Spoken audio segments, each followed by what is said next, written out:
Merci Martina. Municipalité de Lausanne, le socialiste Grégoire Junot reprend les commandes de la sécurité. Alors la droite exige qu'on débarrasse enfin les rues de Lausanne des trafiquants de drogue. Il faut fixer des priorités en matière de sécurité qui n'existent pas à Lausanne actuellement. Et en particulier, on pense au trafic de rue d'abord. Trafic de rue, on voit bien qu'ils ne savent pas de quoi ils parlent, ces politiciens, je veux dire.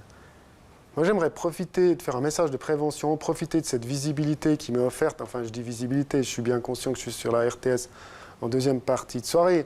Mais je voudrais dire aux jeunes, quand vous voyez ces dealers dans la rue, ne leur achetez pas de cocaïne, c'est pas bien, elle est coupée. Ils me font rire, les politiciens. En s'attaquant aux trafiquants dans la rue, ils vont juste réussir à nous débarrasser de 5% du marché de la cocaïne et de 95% du marché de la poudre à lessive, quoi. Les gens ils disent « Ouais, mais ces dealers, on les arrête, puis après on les relâche tout de suite. » Forcément, ils vendent presque rien d'interdit, quoi. Les gens, ils ont peur des dealers dans la rue, mais il ne faut pas en avoir peur. La nuit, à Lausanne, c'est à peu près les seules personnes qui n'ont rien pris, quoi. En football, la Suisse a battu l'Albanie 2-0 mardi soir à Lucerne. Le match était qualifié de particulier par les journalistes, mais effectivement, l'Albanie, c'est la seule sélection qui aligne plus d'Albanais que nous, donc... Mais bon, moi je les aime bien, hein. C'est joué Chaka, Shaqiri, Zemaili, Chapuisa, moi je... Mais enfin, les journalistes, ils m'énervent un peu à toujours dire que c'est grâce à nos joueurs d'origine albanaise qu'on gagne. Parce que s'ils étaient si forts, ces Albanais, je pense que l'Albanie aurait gagné. Hein? Les banques dans la tourmente. Aujourd'hui, 1 roman sur 5 seulement fait encore confiance aux banquiers. Cette confiance s'est passablement dégradée au cours de ces 3 dernières années. À qui la faute? À mon avis, c'est la faute d'une banque du pays, mais évidemment, je ne peux pas trop dire laquelle. On va faire comme ça. Prenez la première banque qui vous vient en tête. Ah ben, c'est celle-là. Ouais, ben, cette semaine, c'était à Londres l'ouverture du procès du trader fou qui a fait perdre des milliards à l'UBS. Non, pas Marcel Ospel, l'autre trader fou, là, Kweki Adolobi.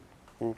J'aime bien cette photo parce que c'est typique des journalistes. Ils brouillent le visage pour respecter la protection de la personnalité, mais pas trop pour qu'on voit quand même qu'il est noir.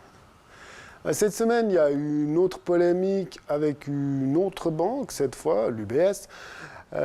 Oui, c'est le fisc américain qui a donné 104 millions de dollars de récompense à Bradley Birkenfeld parce qu'il avait balancé des gens.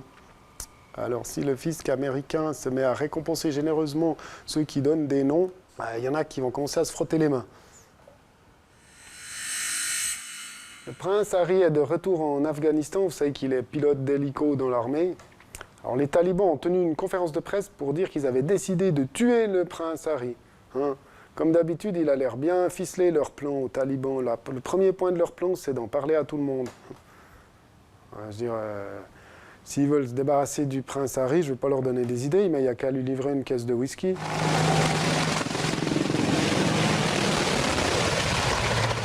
Oh God. Nations Unies, Angelina Jolie a visité un camp de réfugiés en Jordanie. On a des images de son arrivée, et on a aussi une image de quand elle est repartie. Elle fait comme Christian Varron, quand elle va quelque part, elle emporte toujours un souvenir avec elle. Par ailleurs, Angelina Jolie a commencé à faire la tournée promotionnelle de son premier film en tant que réalisatrice, Au pays du sang et du miel, ça s'appelle. Il faut le dire, le film a été assez mal accueilli par la critique.